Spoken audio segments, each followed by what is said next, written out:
All right, you need to install these locating dowels in the cylinders before we put them on the bike. I've already installed one because I was trying to see if what would be the best method. Technically, if you had like a press, you could put this in the press and go down, or you could put it in a hydraulic press and put something against it and press it in. But since we don't have that, we are going to do it caveman style. I've got this brass punch.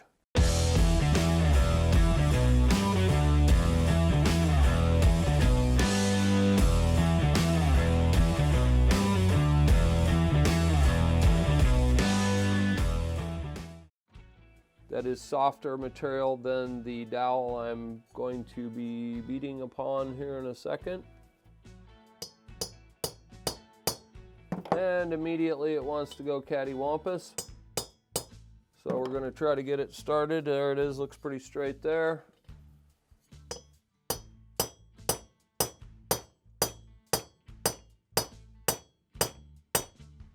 And there she goes. And you'll see there was no harm to the part because this is softer than that. So obviously you don't want to use a steel punch on there, or that may damage it. This is brass. It looks like it's just a little bit proud on that side. And that looks pretty good right there. So install those 4 dowels. And then we'll be ready to go ahead and get these cylinders on there. All right, well, the S&S instructions for the ring end gaps, just a little bit different than what I said previously about staggering the end. They've got it a little bit further apart. It's kind of hard to tell in the drawing, but you're basically gonna find the end of that expander ring, and then you're gonna rotate that expander ring until that gap is facing the front. And then you're gonna find the ends. This is kind of a tedious little operation. Sometimes you got to spin it around a couple times. You got to find your ends of your rings. Okay, here we go again.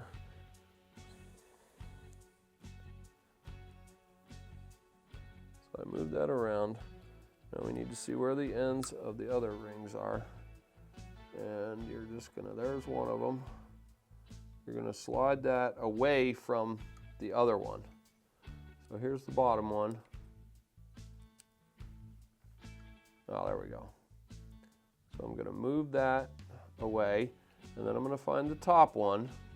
So once again, we got the expander in the middle. We've moved the bottom one over to here, and we're going to move the top one over to about here. And sometimes you have to push these back out to find that end, and then you're going to rotate it back around. So as long as, oh, wait a minute. There it is right there. Never mind. It's all good. It's right there. So there's the end of the top one of the 3 on the bottom. So we're just going to take, and sometimes you got to use a pick or something to slide that around. There she goes. There it goes. Basically what we're doing is staggering the ends.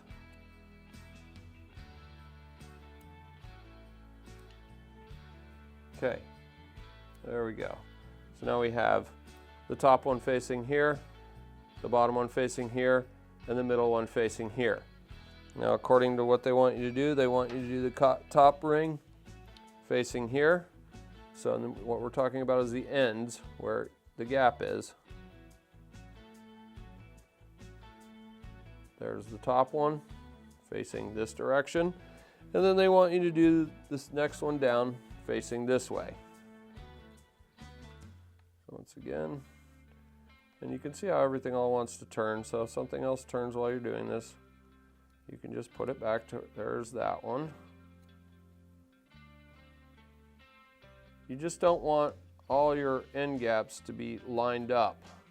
And another good rule of thumb is you don't want it facing the intake or the exhaust.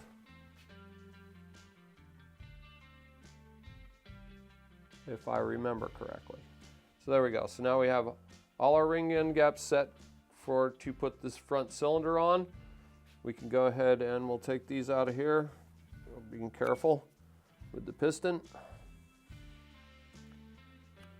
And we'll go ahead and transfer those over to here.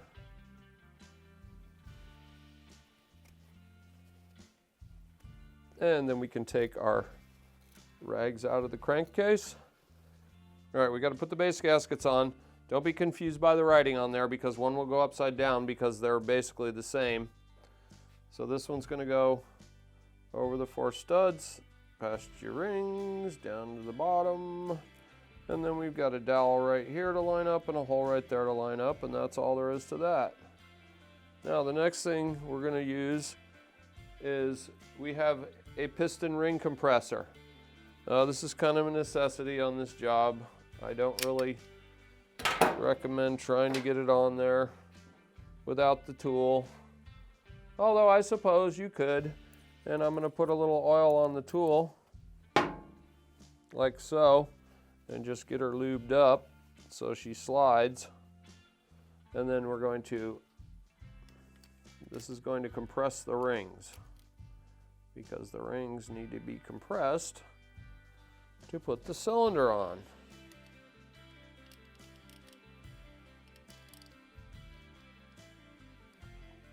Like so. All right, let's give it a whirl.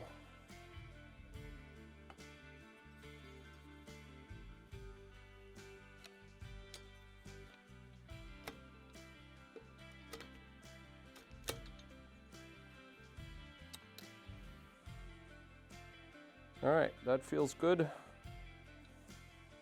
Take the compressor off. Hang on, let's take this off. It looks like one of the small rings may be popping out. If we just stick it in with our finger, we should be good. So you have to get this out past the rod. And it looks like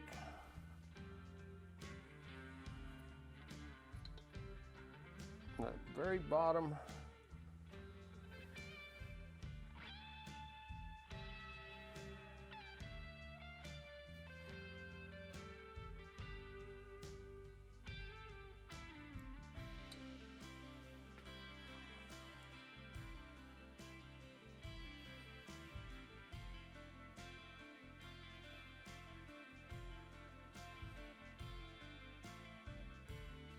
definitely over it now.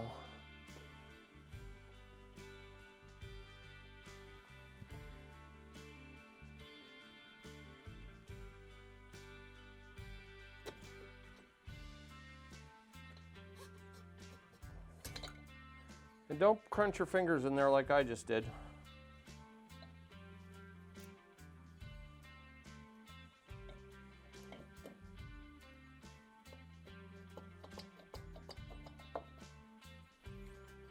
And there you have it. One cylinder installed.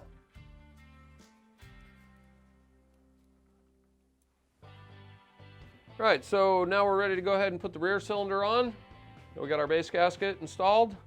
We've got all our rings located in their correct orientation according to the chart. We'll show you real quick here. There's that one. The end gap on the top ring, end gap on the middle ring,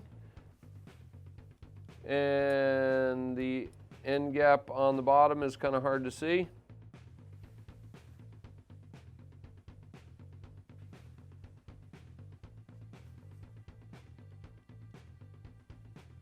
But we'll go ahead and get our ring compressor on there.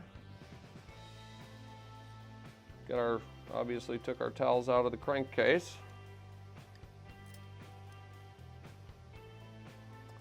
And hopefully this one will go on a little bit easier than the front one. Was kind of hard going there at the bottom when it got to that last ring. Take our stud protectors off of there. And I've put just a little bit of Marvel Mystery Oil on the base of the cylinder. So again, proper orientation.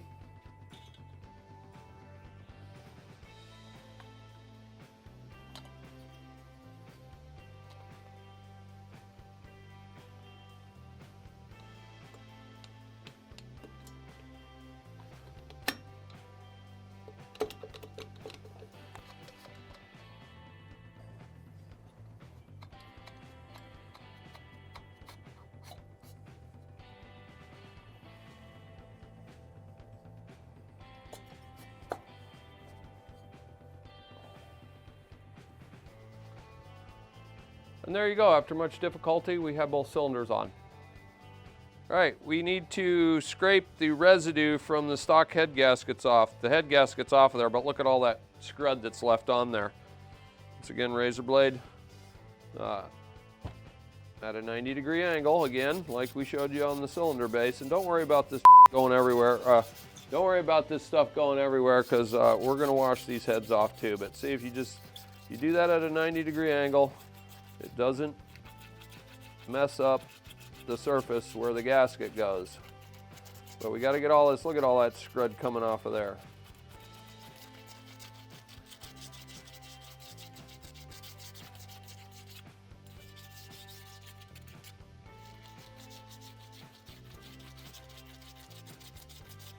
We're not going to worry about that carbon on there. It's not a big deal.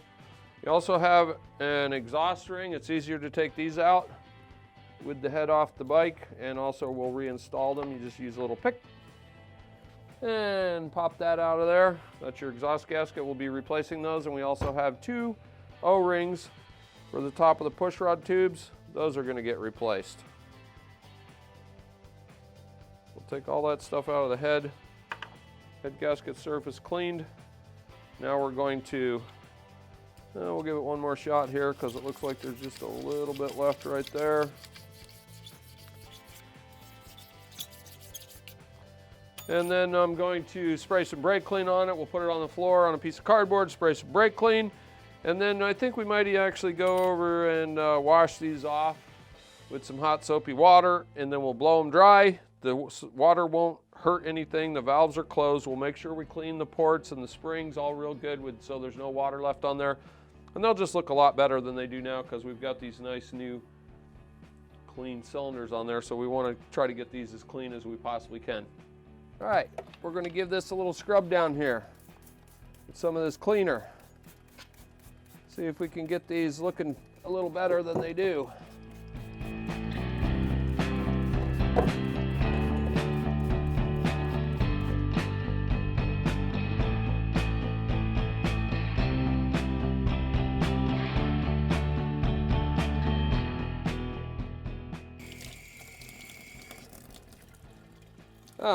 I would say that was worth the extra couple minutes we took there. Go head on back to the shop and blow these off. Let's go ahead and give her a quick blow job.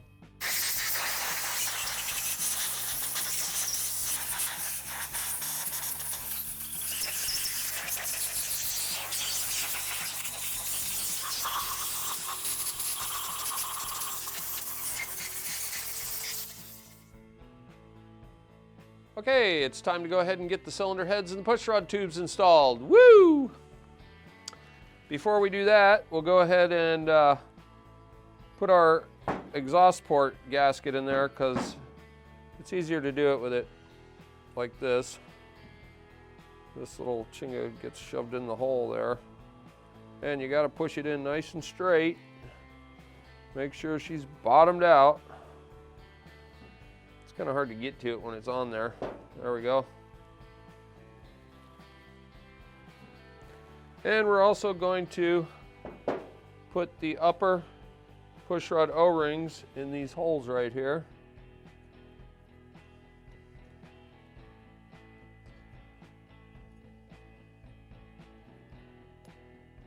Like so.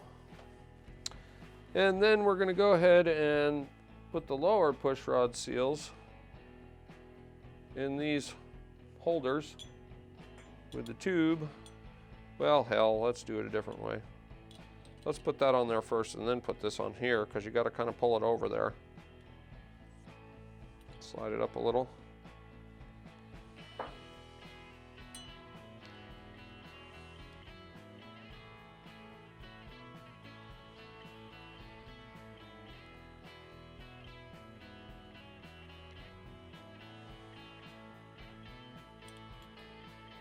Futz around with it just a little bit more.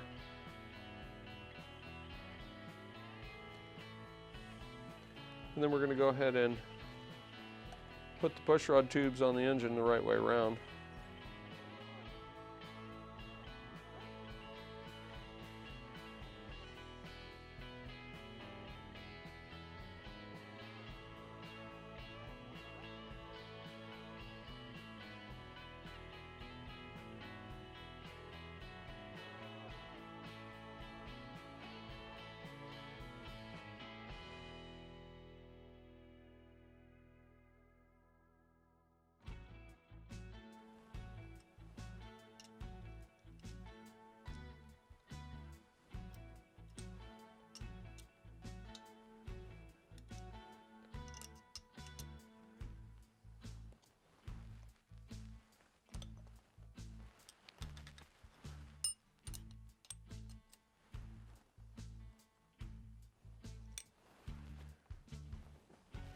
Okay, I'm not going to snug those all the way down until I get my head on.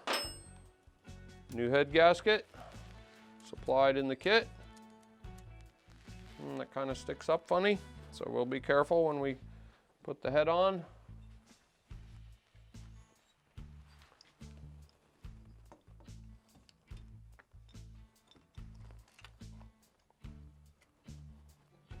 Oh.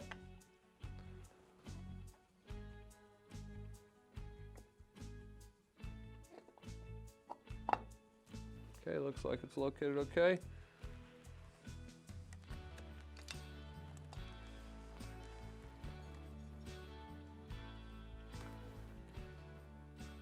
And we're checking up in the hole here to make sure that the push rod, top of the push rod tube is in that O-ring. Okay, so that's what that'll look like. Okay, now the next thing you want to do is you're going to go ahead and put your 4 head bolts in, but you want to squirt some oil in here.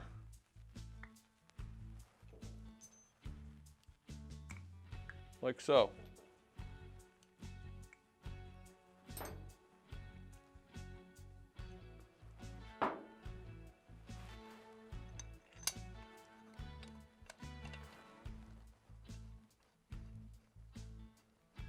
I like to start all 4 by hand.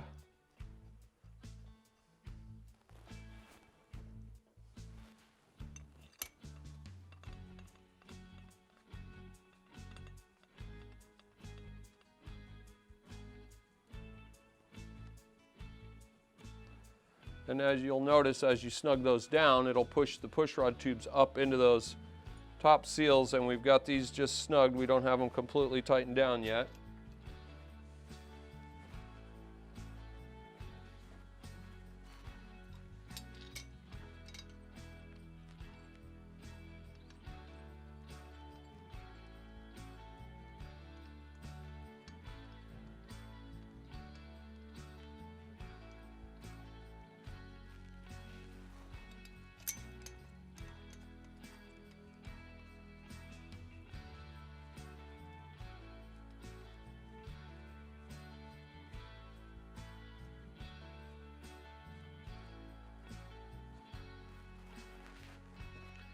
Okay, you're going to be using a 1/2 inch 12 point. I'm going to go ahead and snug these down the rest of the way till I can feel that they're at the bottom, like so.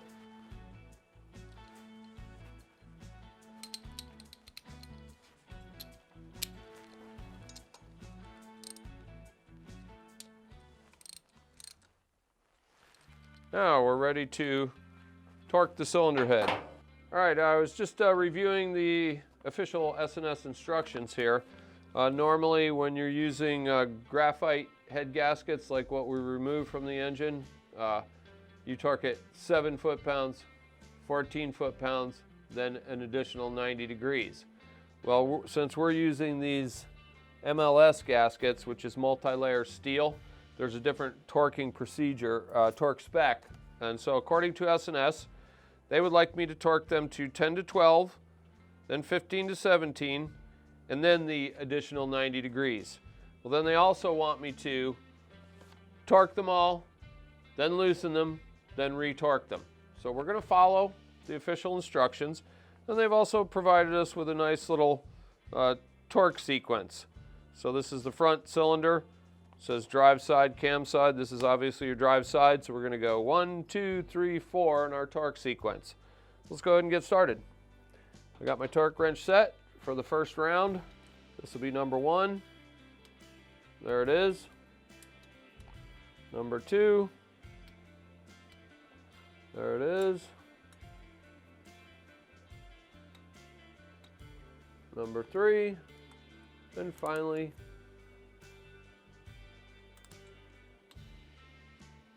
number 4. Okay, now we're going to go ahead and bump up. I'm going to do 10, 15, and then 90. So I know it's the lower end of the spec, but we are going to be loosening it again when we're done. So then we're going number 1,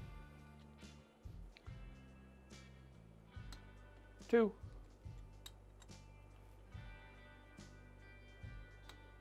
3,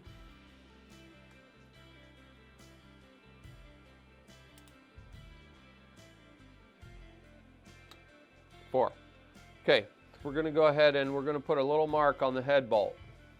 Just a little dot. And I like to put them there. And then when it's 90, it'll be facing out.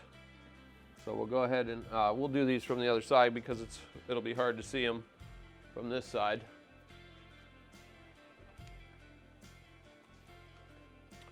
And as you can see, I've just put a little dot. And then I'm going to tighten it 90 degrees and I'll end up right here. We're not going to use our torque wrench to go 90 degrees because that wouldn't make very good sense. We'll use this long-handled ratchet here. Okay, number 1. There's our 90 on that one.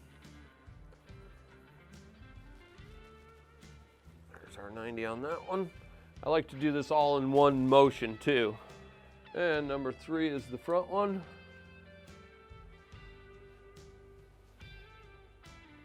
And finally number 4.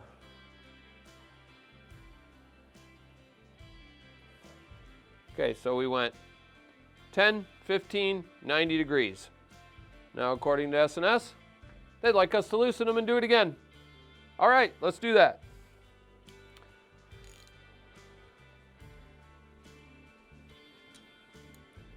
I'll be interested to see if my dots end up in the same place when we redo this.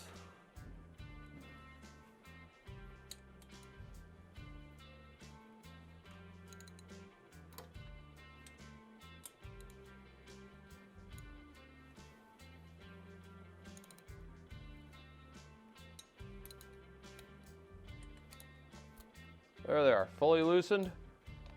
Okay, I'm just going to snug them back down.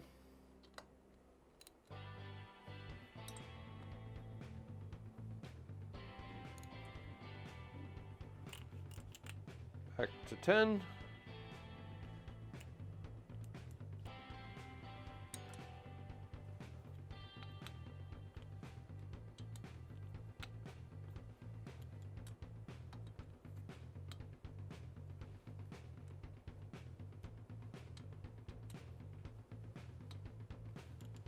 I was darn near at 10 by hand. That's okay. Now we're bumping her up to 15.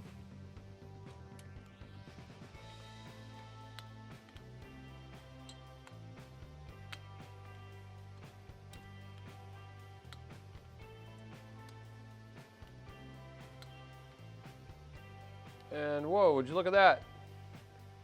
Our dots are nowhere near where they were before, so we'll just grab a rag and spray clean, wipe those dots off, and make some new dots.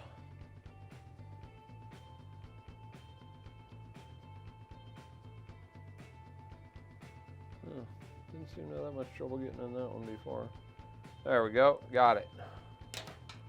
Okay, now we're going to do our final torque, 90 degrees, and be done with this one. Once again, back to number 1.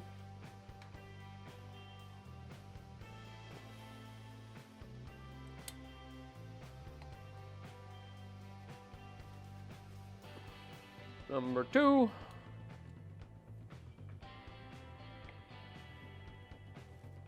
Three.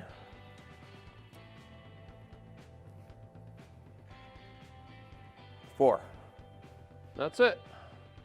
Front cylinder head is completely torqued. We'll go ahead and tighten these down now the rest of the way.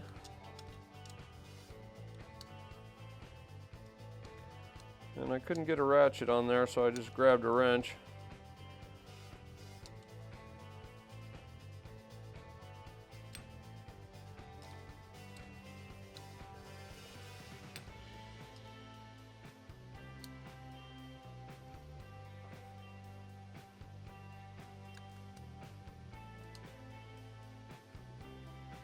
Calibrated elbow method.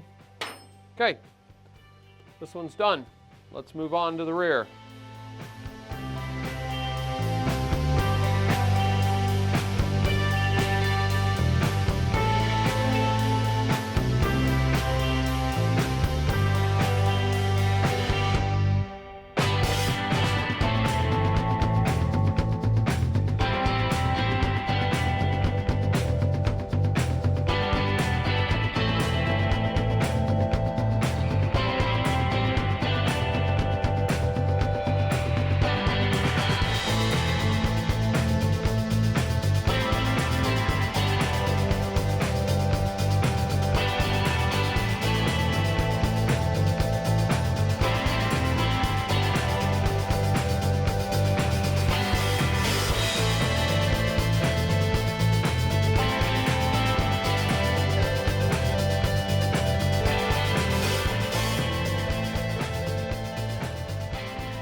going to go ahead and torque the rear cylinder head. The sequence has changed now.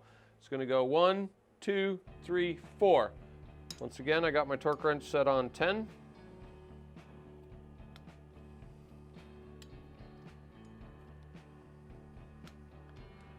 Same procedure, different pattern.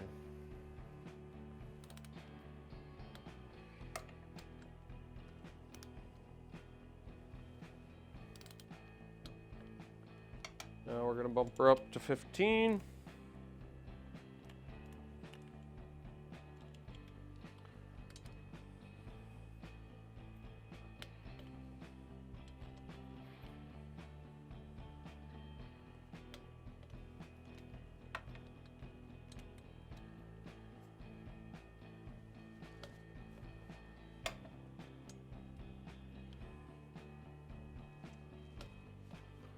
There we are, 10 and 15. Now we're going to go ahead and do our 90 degrees.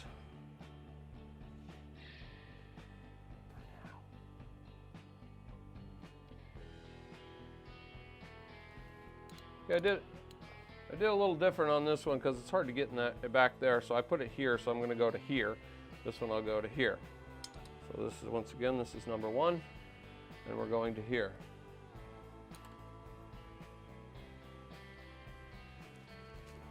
Degrees.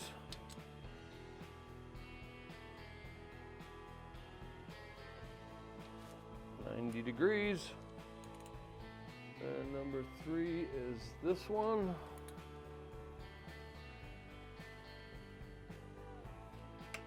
And finally number 4. All right.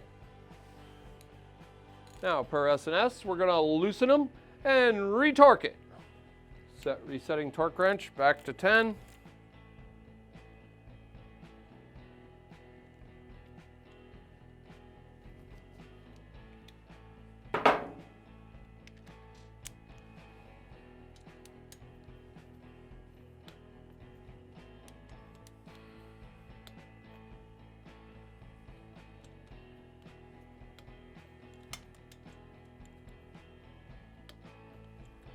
And once again, 15.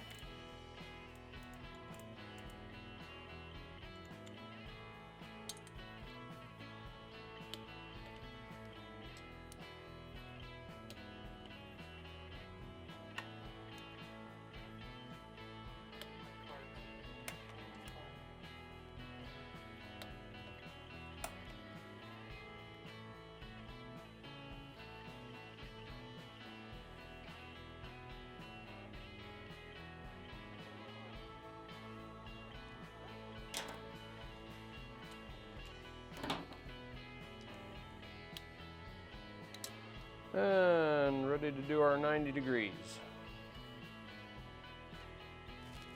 Number 1.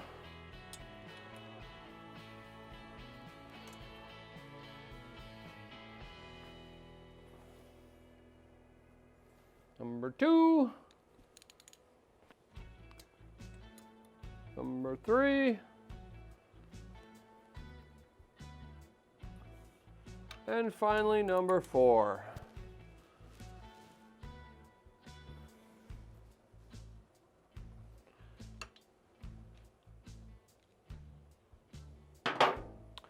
Finally, we'll go ahead and final tighten the lower push rod tube seal holders.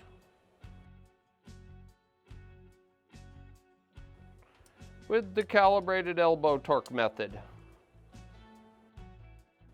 Beautiful.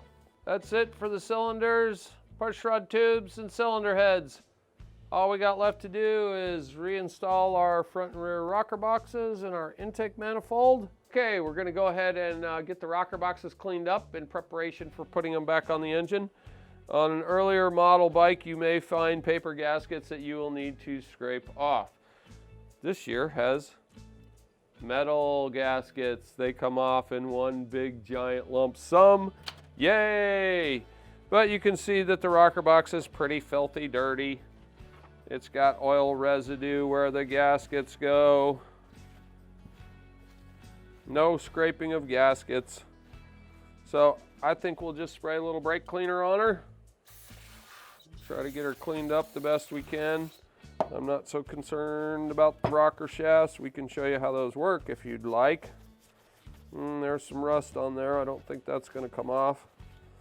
And we're also concerned with these grooves where the gaskets go. We want them to be clean. Once again, a little brake clean works wonders. Clean that off. Clean her off. Whoa, don't get that blue tile junk on there. That doesn't want to be inside the engine. And you may have noticed that I removed the bolts to do this. Well, we'll give you a little tip here. On the rocker shafts on these, they just slide in and out. Like that. And then your rocker comes off. Like that. Now, if you may notice, we'll put her back in there because we're going to put it back together. We don't really need to lube this. They will get oil when she's running. You may notice there's that cutaway on there. Well, that is so that the bolt can go past the shaft. So if you do take these out for any reason, you're going to put her back in there like so. And then you can look down in the hole right there. Hell, you can push it out the other end if you want. And then you can see that needs to be lined up with the hole to put the bolts in. Oh, there's some stuff from our towel. And you also notice the bolts that came out. If you do take them out, they're all the same. Imagine that.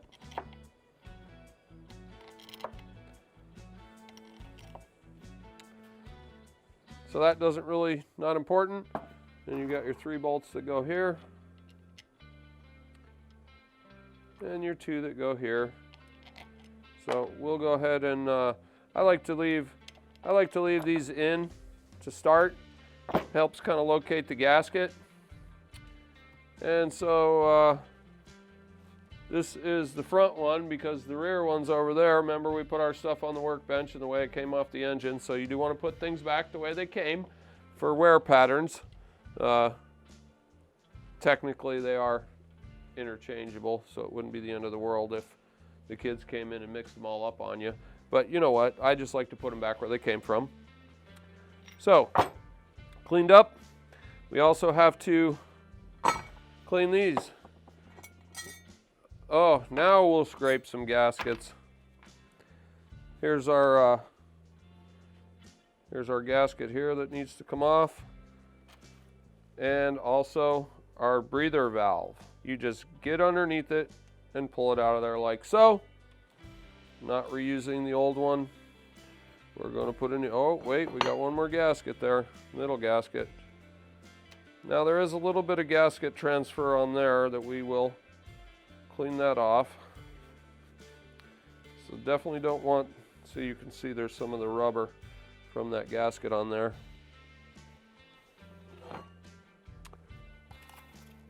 So we're just going to give that a quick, get that rubber off of there.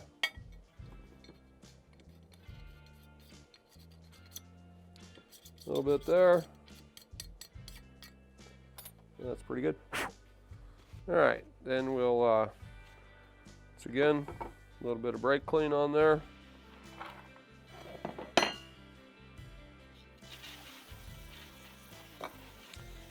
Clean out those gasket grooves. That old residual oil out of there. Any crap. Clean these up a little bit too while we're at it. Don't see any gasket left on the other side. So that's pretty good there. And we'll go ahead and give this one a quick douche.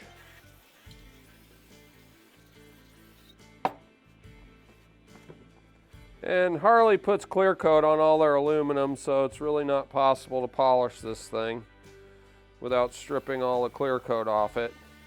So we'll just clean her up the best we can. Thankfully, it's not super oxidized.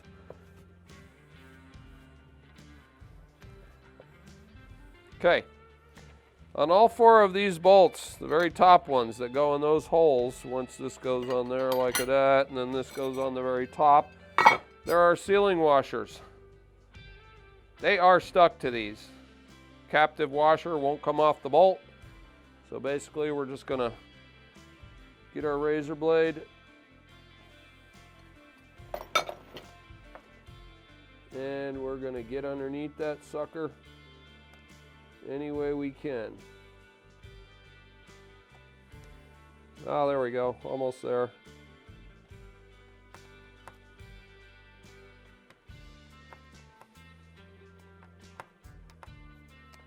Hey, you know what? Forget all about it. Ha! Let's use these and we don't have to scrape any more gaskets. Yay!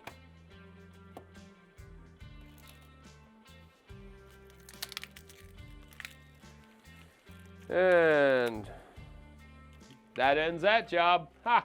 All right, then you just have to go ahead and repeat the same steps for the other rocker box assemblies. Before we head over, I'm going to go ahead and put my new breather valve in and mention that breather valves, there's 2 holes you could put them in because this could go front or rear. Breather valves go on the intake side.